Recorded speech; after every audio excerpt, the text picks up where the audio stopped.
तो आदाब, नमस्कार, गुड इवनिंग, सत श्री अकाल। एक बार फिर आप तमाम लोगों का स्वागत है क्राइम तक की कहानी के इस एपिसोड में। उम्मीद है पूरी फैमिली अच्छी होगी, अपना और अपनों का ख्याल रख रही होगी। एक सीरियल किलर जो जब भी कत्ल करता तो लाश की पीठ पर एक लाइन लिखता, और वो लाइन पंजाबी में लिखता, और वो लाइन थी धोखेबाज।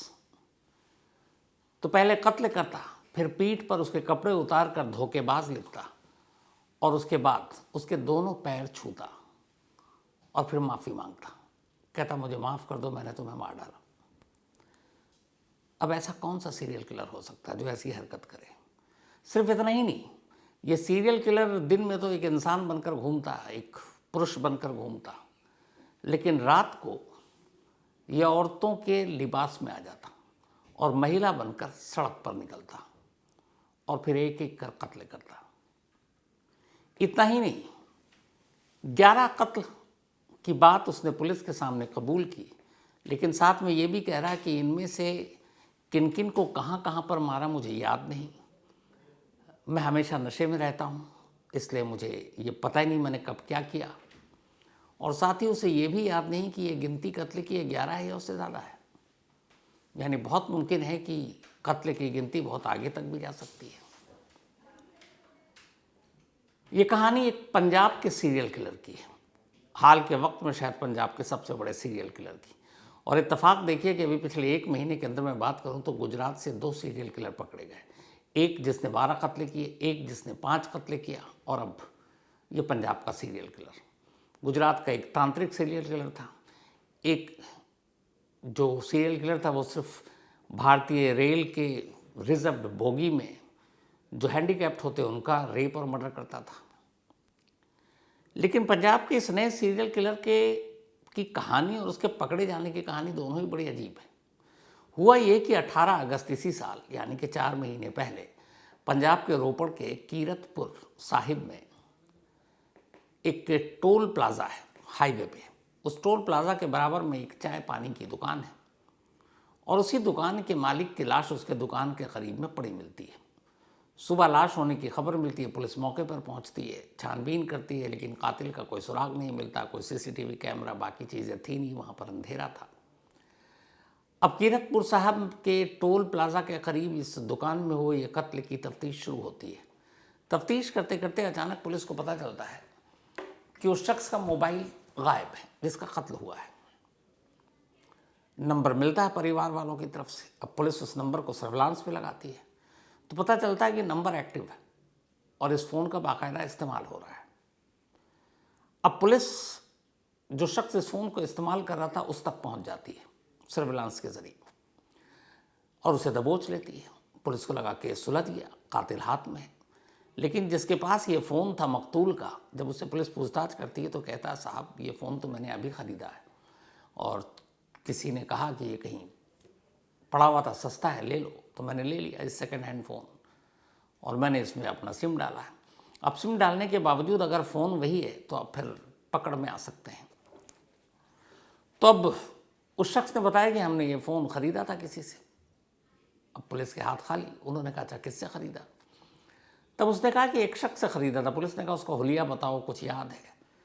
ये कहता याद तो नहीं है। फिर अचानक याद आता और कहता सर एक अजीब चीज़ थी उसके अंदर। उसने बोला क्या? बोला था तो मेल, पुरुष, लेकिन उसने मतलब अपने आप को का श्रृंगार कर रखा था, सज धज कर एक तरह से। उसके चेहरे पे एक पल्लू जैसा भी कुछ था, तो ऐसा लग रहा था कि जैसे वो कोई औरत है जबकि था मर्द। अब ये पुलिस को बड़ी अजीब बात लगी। पुलिस ने फिर उसी चश्मदीद जिसको फ़ोन बेचा था उससे कहा कि चलो उसका चेहरा जो याद है बताओ।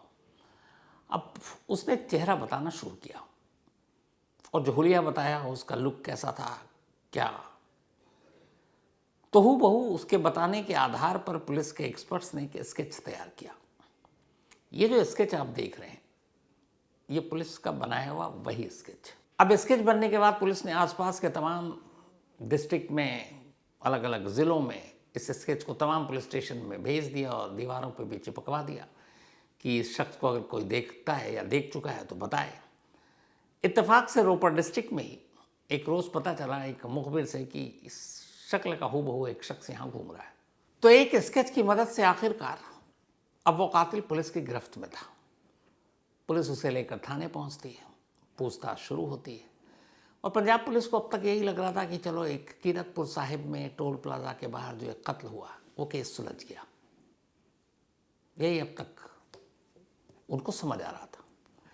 लेकिन थाने ले जाकर जब उस शख्स से पूछताछ शुरू हुई और धीरे धीरे उसने अपना मुंह खोलना शुरू किया तो खुद पंजाब पुलिस हैरान थी, क्योंकि जिसे वो कातिल समझ रहे थे उसके मुंह खोलते ही थोड़ी ही देर में एक कातिल नहीं बल्कि पंजाब पुलिस के सामने एक सीरियल किलर खड़ा था। एक ऐसा सीरियल किलर जो पिछले 1.5 साल में 11 कत्ल कर चुका था और कभी पुलिस के रडार पर नहीं आया। पुलिस उसकी कहानी सुनकर हैरान थी, उसके कत्ल के तरीके को सुनकर हैरान थी, कत्ल की वजह को सुनकर हैरान थी और कत्ल करने के बाद जो वो करता था वो जानने के बाद भी हैरान थी। जिस सीरियल किलर को पुलिस ने पकड़ा था एक कातिल समझकर, एक मामूली किलर समझकर, उसका नाम राम स्वरूप है। राम स्वरूप उम्र 33 साल, पंजाब के रोपड़ डिस्ट्रिक्ट का ही रहने वाला, 10वीं पास। राम स्वरूप बचपन में बिल्कुल ठीक ठाक था, 10वीं तक की पढ़ाई की, एक बार फेल किया, घर वालों ने पीटा, फिर एग्ज़ाम दिया, दोबारा पास कर गया, लेकिन एक नॉर्मल लड़का था। इसके बाद थोड़ा वक्त बीता तो उसने कहा कि पंजाब के बाकी लड़कों की तरह कहीं बाहर जाते हैं, नौकरी करते हैं। ऊपर उसने पासपोर्ट बनाया और पहुंच गया दुबई में जाकर कुछ वक्त तक नौकरी की और यहीं दुबई में ही उसकी ज़िंदगी बदल गई। जब वो दुबई गया तो दुबई में कुछ ऐसे लोगों के संपर्क में आया जो समलैंगिक थे, जो गे थे, और वहाँ वो उनके क्लब में शामिल हो गया एक तरह से। अब वापस कुछ वक्त के बाद पंजाब आता है। पंजाब आने के बाद फिर उसका मन नहीं लगता, वो इस बार फिर कतर चला जाता है।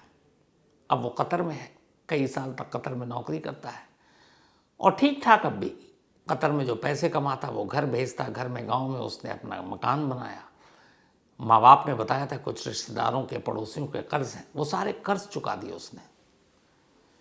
फिर कतर में नौकरी करने के बाद वो वापस आता है पंजाब।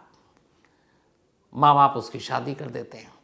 धीरे धीरे उसके 3 बच्चे होते हैं, 2 बेटी 1 बेटा। इस वक्त बेटी की उम्र करीब 12-13 साल है। आकर छोटे मोटे काम करता है और अब बाहर जाने की सोचता नहीं है। लेकिन आने के बाद माँ बाप ने अब नोटिस किया कि उसके अंदर थोड़ा सा बदलाव है। वो एक समलैंगिक और एक गे वाली जो चीज़ें थी वो कहीं ना कहीं झलक रही थी। लेकिन फिर भी वो ठीक ठाक था, नॉर्मल, किसी से लड़ाई झगड़ा कुछ नहीं, तब तक सब कुछ ठीक था। फिर अचानक हुआ यूं कि उसे शराब की लत लग गई। अब वो नशा शराब का ही नशा करता, दिन दिन भर शराब पीता, माँ बाप मारते पीटते, लेकिन वो सुधरता नहीं। पत्नी से भी लड़ाई हो गई। फिर इस कदर शराब पीने लगा कि पिता ने एक बार सोचा कि इसको बेदखल कर देते हैं। वो बाकायदा गए बेदखल करने के लिए जो कानूनी तरीके होते हैं, लेकिन फिर लगा कि एक ही बेटा है, कल को फिर ये माफ़ी मांगे लौट आए तो क्या फ़ायदा। तो उन्होंने कहा उसको एक और मौका सुधरने का देते हैं। फिर मौका दिया, लेकिन वो सुधरा नहीं। अब वो नशे में कई लोगों से लड़ता झगड़ता, बार बार घर शिकायत आती। माँ बाप और पत्नी और बच्चे थक गए। एक रोज़ उन्होंने कहा कि तुम इस घर को छोड़ दो और उसे घर से निकाल दिया। ये बात है 2022 की, 2 साल पहले। जब घर से निकाला तो अब वो गांव से निकलकर इधर उधर भटकता रहा। कुछ दिन तो उसने ज़िंदगी काट ली, लेकिन अब उसे लगा जिंदा रहने के लिए पैसे की भी ज़रूरत होती है। क्या करे, शराब की उधर लत थी।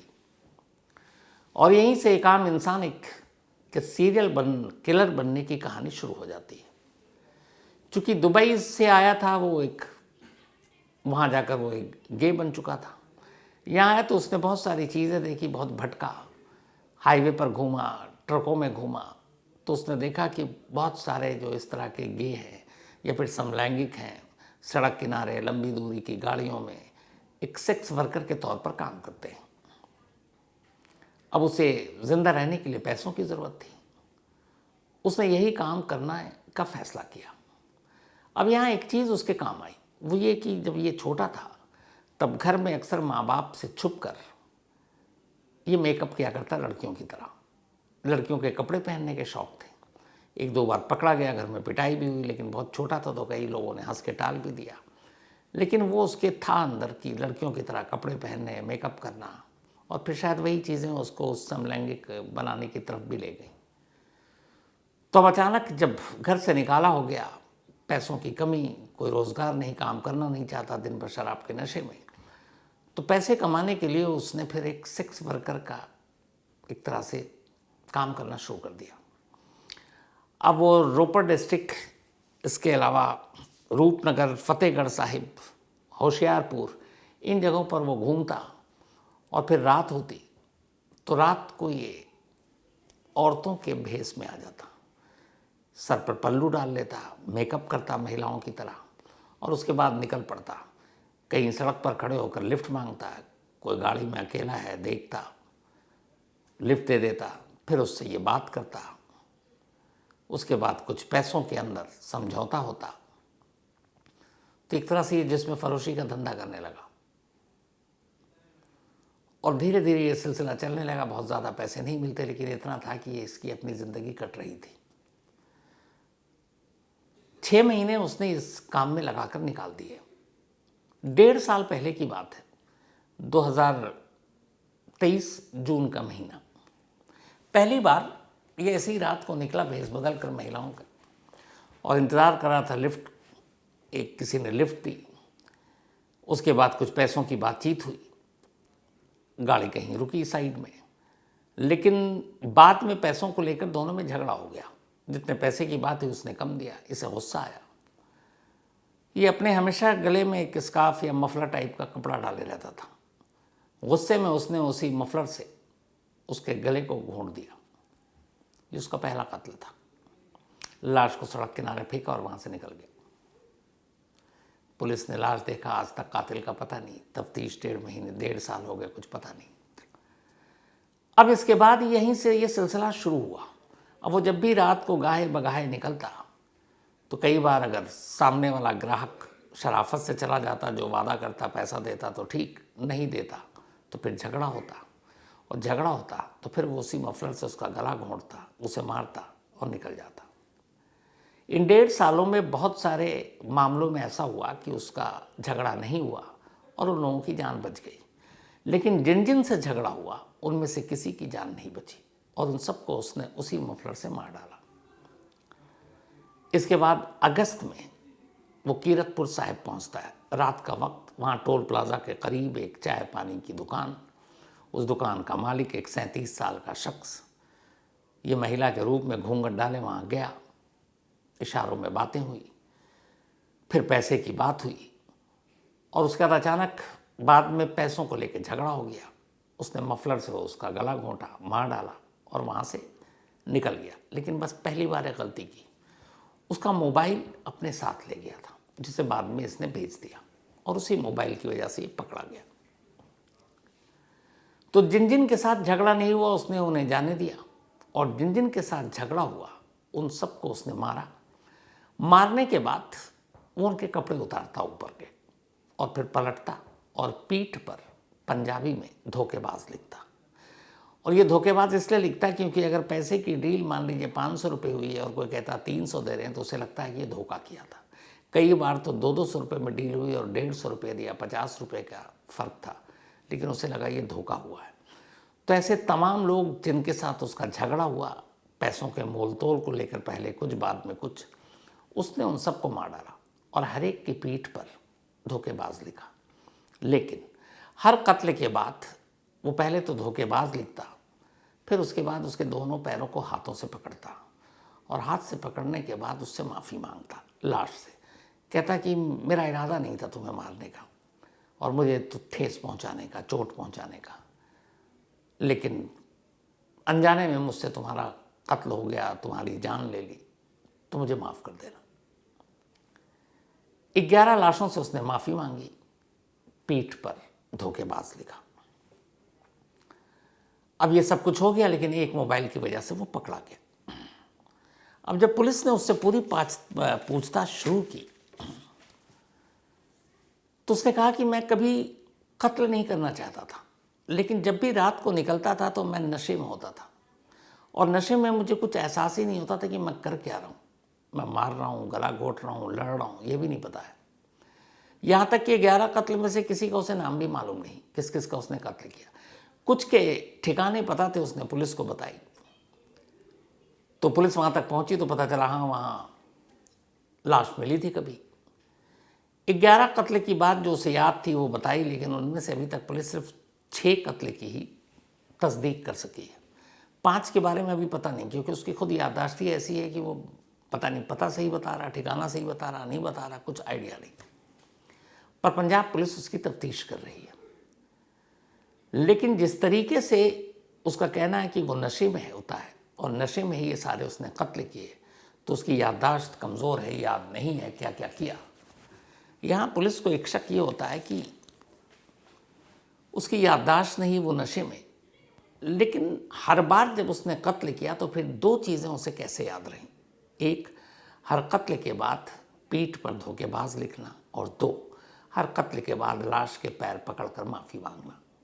और इसी के बाद अब पुलिस को शक है कि शायद अगर याददाश्त की भी बात करें तो गिनती सिर्फ 11 है या उससे ज़्यादा है, क्योंकि 1.5 साल का वक्फा है। 2 साल पहले उसको घर से निकाला गया था और इन 1.5 सालों में वो भटकता ही रहा है अलग अलग इस पूरे डिस्ट्रिक्ट में, चाहे वो रूपनगर हो, फतेहगढ़ साहिब हो, होशियारपुर हो।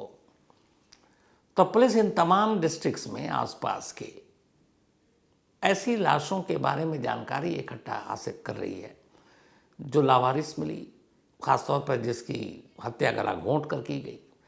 क्योंकि राम स्वरूप के हिसाब से उसने जितने भी कत्ल किए, कभी वो अपने साथ कोई हथियार लेकर नहीं चलता था, क्योंकि उसका काम हथियार का था भी नहीं।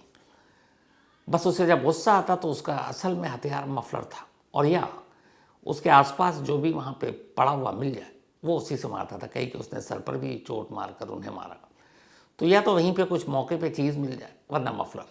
कभी वेपन या हथियार साथ लेकर चला नहीं। तो अब पुलिस आसपास के तमाम डिस्ट्रिक्ट की उन तमाम लाशों की गिनती खंगाल रही है जो पिछले 1.5 से 2 सालों के अंदर बरामद हुई, लावारिस थीं, जिनके बारे में आज तक कोई सुराग नहीं मिला है। सिर्फ ये पता करने के लिए कि राम स्वरूप एक सीरियल किलर सिर्फ 11 कत्ल का है, यह गिनती बहुत ज़्यादा है। क्योंकि ऐसे कई सीरियल हुए हैं, दिल्ली में भी हुआ था, जिसको ये था कि शायद 42 कत्ल के बाद उसे गिनती याद नहीं थी। क्योंकि सीरियल किलर जब एक के बाद एक कत्ल करता जाता तो उसके लिए एक नॉर्मल रूटीन बात हो जाती है, और ऐसे लोग मानसिक रूप से बीमार होते हैं, तो उन्हें फिर पता ही नहीं होता है कि ये कुछ अलग कर रहे हैं, उन्हें लगता है ये उनकी ज़िंदगी का हिस्सा है। तो यही चीज़ अब पंजाब पुलिस को भी थोड़ा सा चौंका रही है या सता रही है कि मामला सिर्फ 11 का है या आगे का है। बाकी कत्ल की तफ्तीश की जा रही है, उससे पूछताछ हो रही है, और कई टीमें एक साथ अब लगी हुई हैं। पंजाब में दरबारा सिंह के बाद शायद ये दूसरा सीरियल किलर है। दरबारा सिंह बच्चों का सीरियल किलर, उसकी कहानी डिटेल में आपको सुना रखी है। तो जिसने इतने कत्ल किए, और अभी भी ठीक ठाक गिनती पता नहीं कितने कत्ल किए। तो कहानी में तो इतना ही, लेकिन आज चाहता हूँ कि मैं चलते चलते ये कहानी का सिलसिला ख़त्म करूँ उससे पहले इसी सीरियल किलर की ज़ुबानी उसकी कहानी आपको सुनाऊँ। थोड़ी सी देर उसने कुछ बात की है मीडिया से, और इसकी बातचीत सुनिए। हालांकि पंजाबी में है, लेकिन ये बता रहा है, और रिपोर्टर भी सवाल पूछ रहे हैं कितने बंदे मारे, क्या है वो है। तो पूरी कहानी पहले सुनिए इसकी, इसी की ज़ुबानी। लिखता गया था गड्डी के ऊपर, जोर से बोल यार माड़ा जा। जानबूझ के नहीं मारे। हाँ क्यों मारे? मैं क्यों मारे, क्यों बंदे? कितने के बंदे मारे हुण तक? कितने के वारदात तक की? आए यार, तुझे याद है? याद नहीं? तुझे याद है? काम क्या करता तू? काम क्या करता? डैडी दिहाड़ी कादी? बाल बूल कटने का काम करता। बाल कट्टने का? घर वाली ਨੂੰ ਦੱਸਦਾ ਰੋਪੜਾ ਨਾਲ ਕਿਉਂ ਮਾਰ ਕੇ ਉਹਦੇ ਪਿੱਛੇ ਲਿਖਿਆ ਸੀਗਾ? ਮਾਰ ਕੇ ਰੋਪੜ ਜਿਹੜਾ ਮਾਰਿਆ ਸੀ ਬੰਦਾ, ਉਹਦੇ ਪਿੱਠ ਪਿੱਛੇ ਕਿਉਂ ਲਿਖਿਆ ਸੀਗਾ? और धोखे बाज ਧੋਖੇ ਬਾ? पैसे ਅੱਛਾ, पैसे ਪੈਸੇ ਕਾਦੇ ਪੈਸੇ ਲੈਣੇ ਤੇ?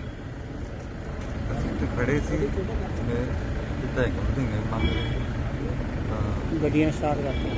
गलत काम ये पैसे गलत काम। ਗਲਤ ਕੰਮ ਕੀਤਾ ਸੀ ਉਹਨੇ? मैं बैठा सी ਉਹਨੇ, मैं ਉਹਨੂੰ ਇਸ਼ਾਰਾ ਕੀਤਾ, ਉਹ ਗੱਡੀ ਰੁਕੀ। ਹੂੰ।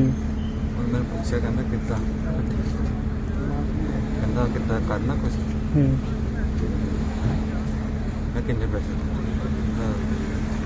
किन्ने लेने, मैं कहा 200, कहना 100, कहना 150, चल चले गए। अच्छा जाके मोरे गड्डी खड़ी करा धुंध पई उसी खा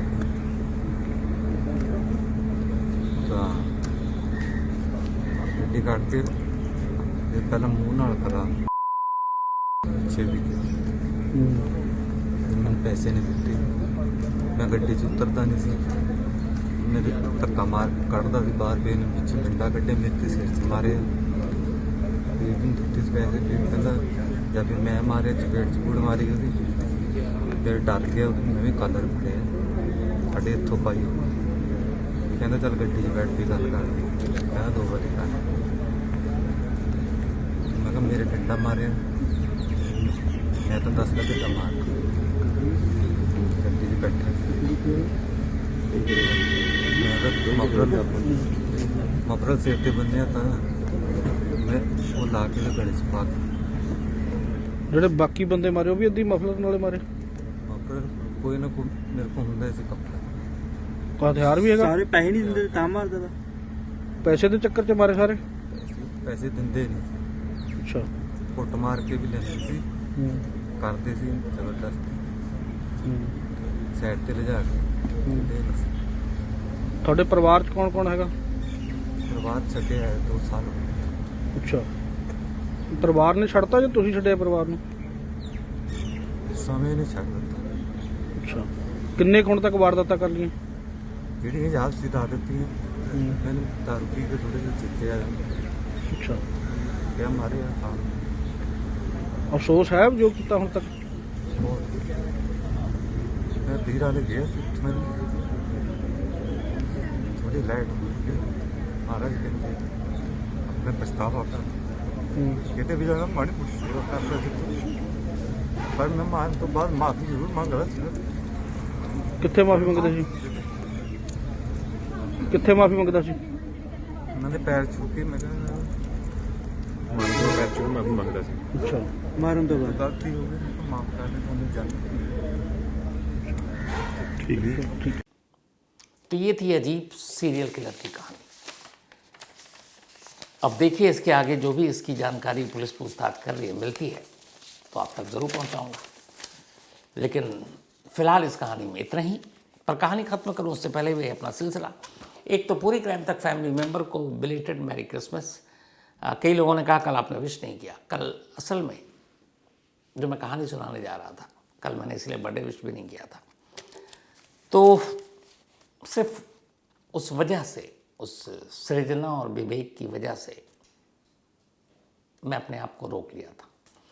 लेकिन ज़िंदगी चलने का नाम है, इसीलिए बिलेटेड मैरी क्रिसमस पूरी क्राइम तक फैमिली मेम्बर को। और आज अनु कुमारी, इनका बर्थडे है तो हैप्पी बर्थडे अनु। और ये भेजा है राकेश जी ने, and thank you so much आप दोनों का। सुधीर बिश्नोई का भी बर्थडे है तो हैप्पी बर्थडे सुधीर जी। और ये भेजा ललित बिश्नोई ने, and thank you so much. Doctor Praveen Kumar, इनका भी जन्मदिन तो हैप्पी बर्थडे प्रवीण साहब। भेजा है मीना जी ने, बल्कि मीनाक्षी जी ने, माफ़ी। बुशरा खान का भी बर्थडे है तो हैप्पी बर्थडे बुशरा। और ये भेजा इरशाद खान ने है। साथ ही सचिन बंटे जी, इनका भी जन्मदिन तो हैप्पी बर्थडे सचिन बंटे जी। भेजा प्रशांत अतिकर ने, दीपिका ने एंड ओमी ने। इसके अलावा आदित्य एंड अमित, इन दोनों की मैरिज एनिवर्सरी है तो आदित्य एंड अमित आप दोनों को बहुत बहुत बधाई आपकी एनिवर्सरी के लिए।